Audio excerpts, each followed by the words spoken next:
Assalamualaikum warahmatullahi wabarakatuh. Selamat datang kembali di channel Pen Invasion, channel yang menyuguhkan video cerita bergambar seputar misteri. Simak terus video dari kami.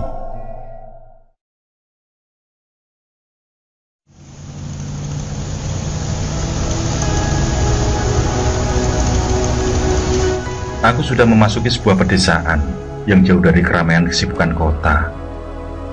Aku pun melajukan mobil dengan sangat perlahan, karena tidak ingin deru knalpot yang agak bising mengganggu kenyamanan warga.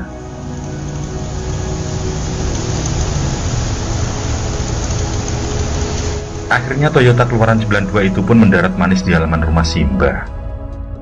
Mesin motor segera kumatikan, tapi aku tidak segera turun. Aku melirik jam tangan yang melingkar di tangan kiriku. Pukul 8:30 malam. Berarti 4 jam lebih aku telah menempuh perjalanan. Tas ransel dan beberapa oleh-oleh segera ku ambil dari jok belakang. Belum juga aku akan mengetuk pintu, seorang pria berusia 70-an tahun telah menyambut kedatanganku. Aku tersenyum lebar melihat orang tua itu. Beliau adalah simbahku, ayah dari bapakku. Aku memanggilnya dengan sebutan Mbah Jan. Meski usianya telah senja, toh tegap badannya masih menyisakan tanda-tanda bahwa mudanya dulu beliau memiliki fisik yang sangat baik. Assalamualaikum Mbah. Salamku hangat sembari merangkul beliau. Aku rasa rindu terbang melayang ketika aku memeluknya. Betapa pelukan itu mengingatkan akan bapakku yang telah mendahului kami berpulang. Tanpa terasa, air mataku pun menitik. Sambil masuk rumah, ku beritahukan kalau keadaan ibu sehat dan berkirim salam pada beliau. Aku pun menaruh barang bawaanku begitu saja. Ku pandangi rumah itu dari sudut ke sudut. Tidak ada yang berubah sama sekali. Sebuah kursi berbahan kayu jati tua juga masih berdiri di tempatnya. Bahkan dari tahun ke tahun tidak bergeser 1 mm pun. Lagi-lagi terbayang di pelupuk mata bagaimana ayahku dulu sering tiduran di kursi itu. Aku menarik nafas dalam. Kerinduan itu tidak akan pernah lagi bisa berujung temu. Aku pun merebahkan diri di kursi itu. Mbak Uti sedang dimintai bantuan pijat tetangga. Sudah 2 hari ini anaknya rewel terus kalau malam. Mbak Kakung memberitahuku saat aku sadar tidak melihat keberadaan Mbak Putri. Rasa lelah disertai kantuk membuatku langsung terlelap. Aku tidak tahu sudah berapa lama tertidur di kursi jati itu ketika ku dengar suara renyah yang tidak asing di telingaku. Aku segera membuka mata. Benar saja, Mbah Utiku baru saja pulang.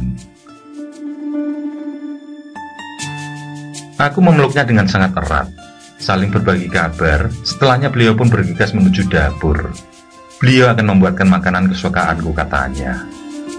Kebetulan, perutku memang sudah sangat lapar.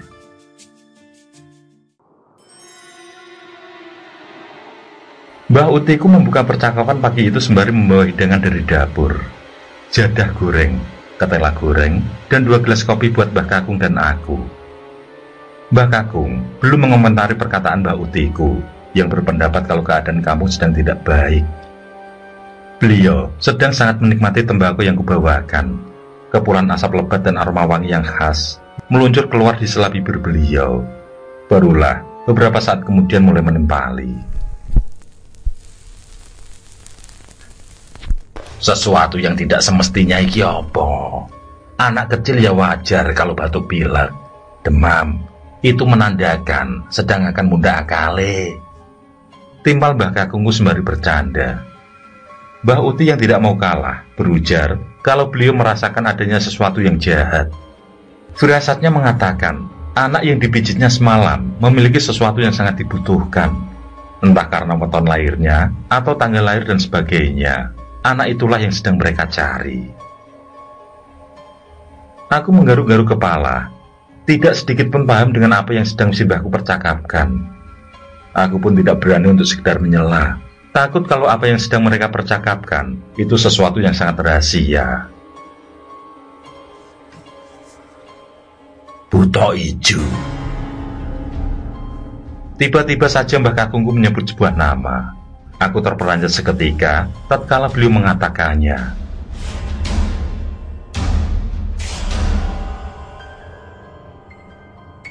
Aku yang memang nol besar soal hantu, demit, dan sebagainya pun mendadak penasaran. Aku yang semula tidak mau tahu urusan mereka, nyatanya aku pun tergelitik untuk menanyakannya.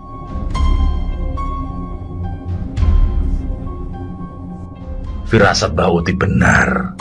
Aku bisa mengatakannya karena makhluk itu sepintas selalu mencoba menguping pembicaraan kita. Aku melihat berada di luar rumah kita. Rupanya desa ini ada yang memelihara makhluk itu. Kali ini, raut wajah Mbak Utiku terlihat tegang. Rupanya apa yang mereka bicarakan memang sangat serius.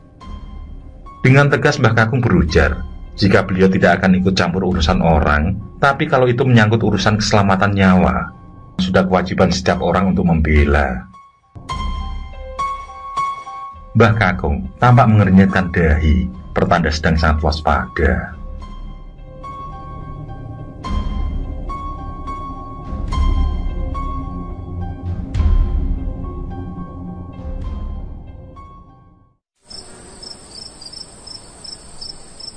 Malam sudah menjelang, namun rasa kantuk belum juga datang menghampiri.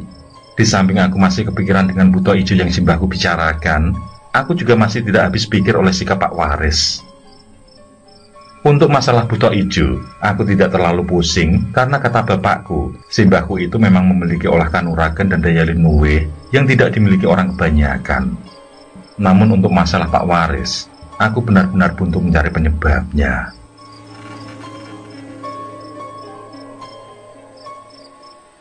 Pak Waris adalah Bapak Sekar, yang mana Sekar sendiri dan aku memang sudah menjalin hubungan pertemanan sejak kami sama-sama kecil.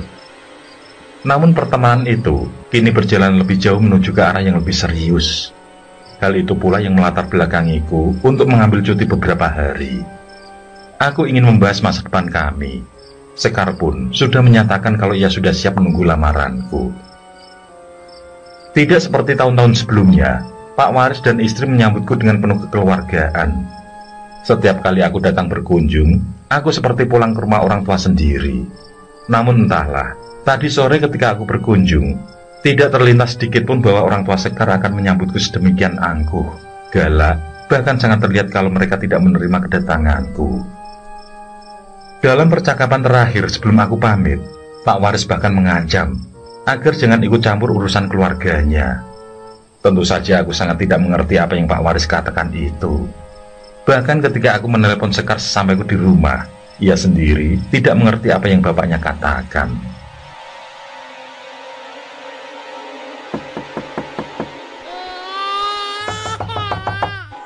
Aku masih membolak-balikkan badan ketika terdengar tangis anak kecil dan ketukan pintu yang sangat keras. Tanpa pikir panjang, aku melompat dari kasur. Bergegas aku membuka pintu. Rupanya tetanggaku yang datang, sepasang suami istri. Si ibu menggendong anak kecil berusia sekitar 2 tahunan. Aku pun mempersilahkan masuk. Belum lagi tetangga itu masuk, simbahkulah yang pertama kali ditanyakan. Anehnya, anak kecil itu langsung terdiam begitu ia masuk ke dalam rumah simbahku. Bocah itu terlihat tenang. Simbahku pun merasa heran. Anak kecil itu bahkan telah tertidur pulas hanya beberapa saat setelah ibunya baru saja duduk setelah kupersilahkan. Melihat anaknya sudah nyenyak, si ibu pun terlihat lebih tenang kemudian bertanya pada Simbah tentang apa yang menimpa anaknya. Dengan cepat, Mbah Uti menjawab menutupi kalau anak itu tidak apa-apa, mungkin hanya kecapean saja.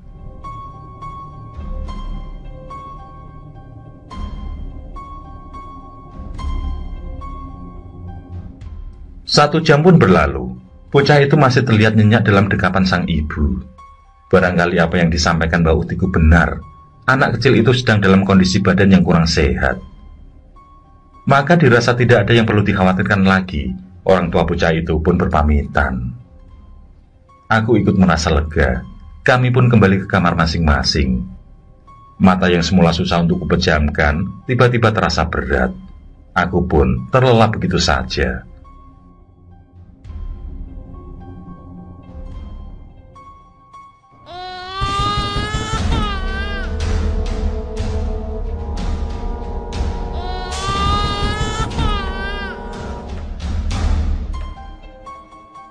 Aku tidak tahu sudah berapa lama terlelap ketika kembali mendengar pintu rumah digedor-gedor orang. Tapi saking ngantuknya, kubiarkan saja gedoran itu. Meski begitu, aku juga masih bisa mendengar suara tangis anak kecil. Rupanya, tetanggaku kembali lagi.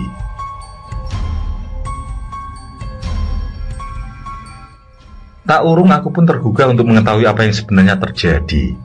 Ibu si bocah terlihat panik. Ia menceritakan kalau baru saja menginjakkan kaki di teras rumah, tiba-tiba saja anaknya terbangun dan seketika kembali menangis keras-kerasnya. Si ibu juga menceritakan kalau anaknya seperti ketakutan oleh sesuatu. Ia menunjuk-nunjuk ke suatu arah.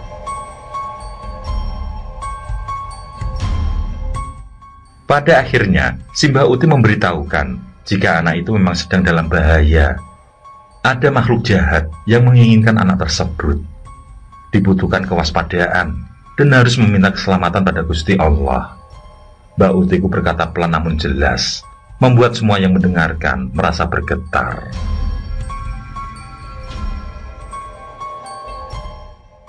Dari hasil penerawangan yang dilakukan Simbah Kakungku, kami akhirnya mengerti kalau 3 hari lagi, atau sesuai weton si bocah yaitu Selasa Legi, adalah weton yang diinginkan oleh makhluk jahat itu, yaitu sosok buta ijo. Ia sedang mencari tumbal pertamanya, dan sangat kebetulan sekali, syarat tumbal yang dicari ada pada diri si bocah. Simbah Kakungku pada akhirnya turun tangan. Simbahku bukan mau mencampuri urusan orang yang menjadi tuan si buta ijo. Namun lebih dari itu adalah menjadi kewajibannya untuk menyelamatkan nyawa yang tidak berdosa.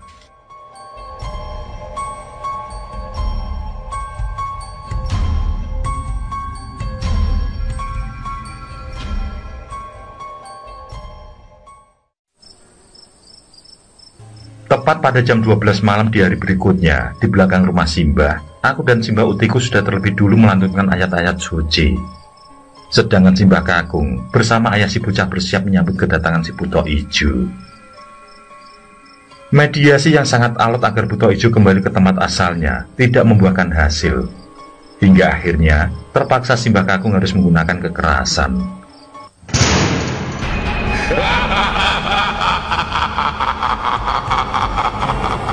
Aku tersentak kaget saat terdengar sebuah dentuman yang sangat menggelegar. Dentuman dahsyat itu segera disusul oleh suara tawa terbahak yang terdengar sangat berat.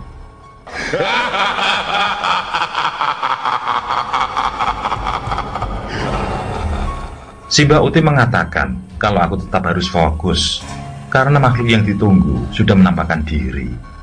Aku tidak tahu dari mana datangnya ketika kulihat Simbah Kakung telah berhadapan-hadapan dengan sosok makhluk tinggi besar berwarna hijau kehitaman. Wajah dari makhluk itu benar-benar mengerikan. Seringannya sangat sadis, seakan tidak akan membiarkan siapapun yang telah mengusiknya akan mati dengan cara mudah.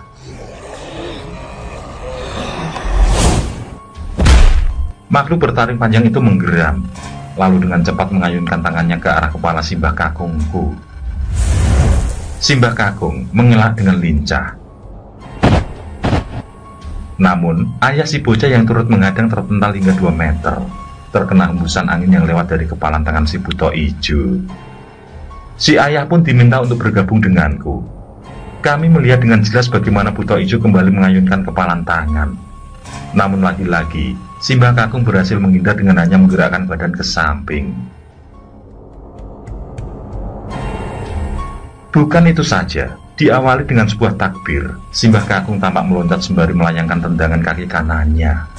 Perut besar buta ijo pun menjadi sasarannya. Buta itu mengerang ringan, sementara Simbah Kakung telah kembali pada kuda-kudanya.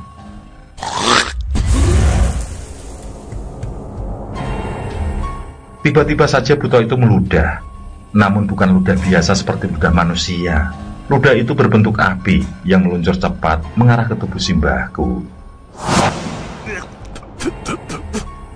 Dengan cekatan, Simbah Kakung meloncat ke samping kanan kiri untuk menghindari ludahan-ludahan api yang seperti tiada habisnya itu. Aku sungguh terpana karena baru kali ini melihat gerakan Simbahku, benar-benar seperti pendekar dalam cerita-cerita silat. Simbahku sempat jungkir balik menghindari ludah api itu. Namun dalam satu kesempatan, ludah api itu tetap saja telak mengenai punggung Simbahku yang membuatnya mengerang kesakitan. Tanpa membuang waktu, Simbahku segera meludah di telapak tangannya. Lalu ia mengusap punggungnya yang terlihat mengepulkan asap.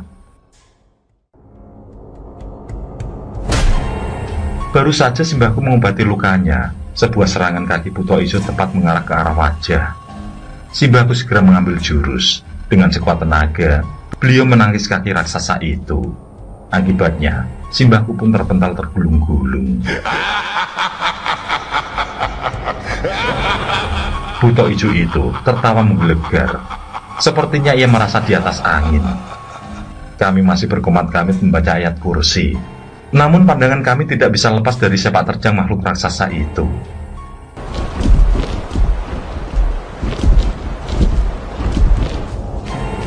Buto Ijo melangkahkan kaki, lalu bersiap menginjak Simbahku yang belum siap pada posisi kuda-kudanya.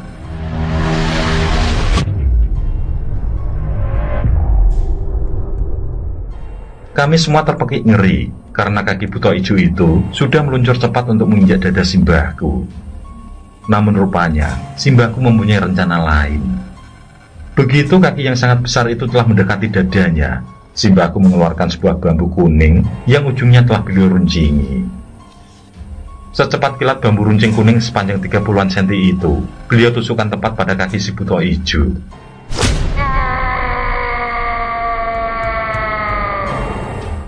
Buto Ijo itu mengerang.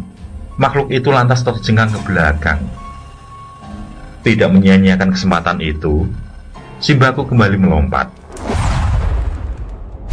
dan dengan cepat kembali menusukkan bambu runcing ke arah perut dan dada. Buto Ijo itu tidak sempat menghindar. Buto Ijo itu hanya mengerang kesakitan. Simbahku masih sempat melayangkan sebuah tendangan yang sangat keras ke arah kepala si Buto Ijo itu. Namun pertarungan itu tidak berhenti sampai di situ. Buto Ijo itu rupanya memang sangat kuat. Simbah kakungku terkadang harus menerima tendangan yang sangat keras dan terpental sampai beberapa langkah. Begitupun Buto Ijo itu harus menerima beberapa kali tendangan dan pukulan dari Simbahku. Tentu saja setiap pukulan dan tendangan dari Simbahku bukan hanya pukulan tendangan kosong, namun telah dilambari oleh kekuatan doa dan laku tirakat selama bertahun-tahun. Hingga akhirnya pertarungan itu sampai pada ujungnya. "Kembalilah kamu ke asalmu. Jangan lagi mengganggu warga di sini," bentak Simbahku tegas. Makhluk tinggi besar yang telah tidak berdaya itu masih meminta persyaratan tumbal untuk mau pergi dari desa ini. Namun Simbah Kakung kembali membentak bahwa urusan tumbal itu urusan si Buto Ijo dengan tuannya, bukan urusan dengan warga desa ini. Kalau si Buto Ijo tetap tidak mau pergi, maka Simbah Kakung tidak akan segan membunuhnya.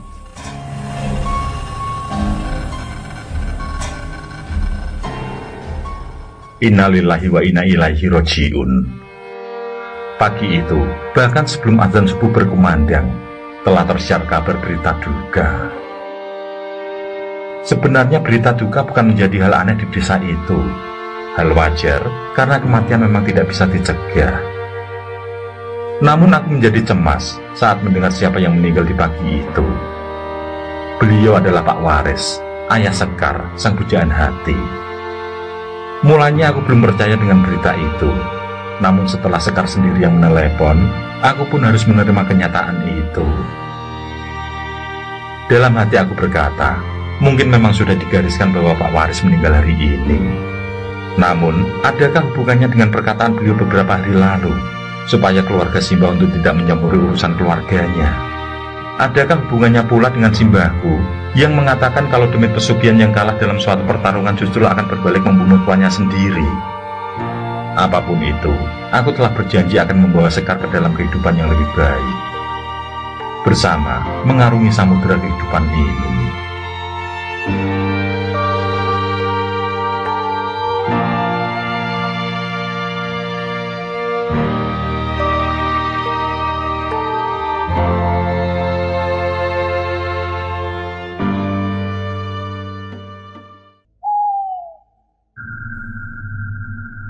Oke, terima kasih.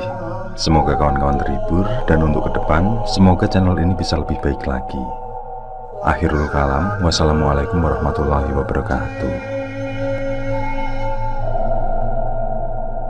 Sesandingan hormat kali milih,